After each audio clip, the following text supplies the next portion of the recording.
Last week, Tennessee Governor Bill Lee signed legislation that would not allow state entities to require masking in vaccines. This is causing some confusion for businesses and schools because of conflicting messages from the federal level. We have team coverage this evening from Joy Dukes and Mary Frances Hoots, who will explain what guidance to follow. We'll begin with Mary Frances.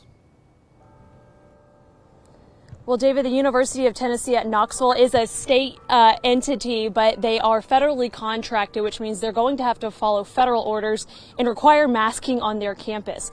UTC, it's a different case. They don't receive the same types of federal funds, so they will follow state orders and not require masking on their campuses.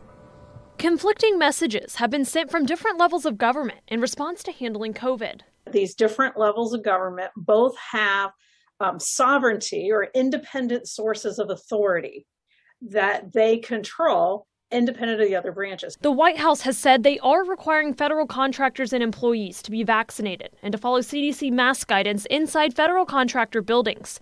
Tennessee Governor Bill Lee said state entities are not allowed to force people to wear masks or get vaccinated. Are there problems that are national in nature that require federal solutions? Or are most problems local in nature and require local solutions? And COVID's the classic example of where we're figuring that out. Michelle Deerdorf, the department head of political science and public service at UTC, says local government has been left out of the equation. Usually the state is intervening and taking that away from the local governments to make state decisions. The University of Tennessee at Knoxville is a federal contractor. Their federal funding is at stake. So the university was granted an exemption from the state law and will follow federal guidance in most of their buildings.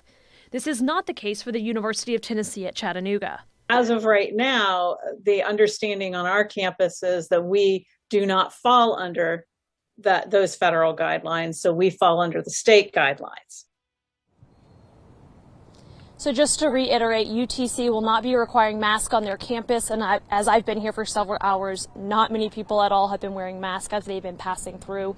UTK will reinstate their mask mandate Monday, November 22nd. It will be effective in most of their buildings, but not all of them. David?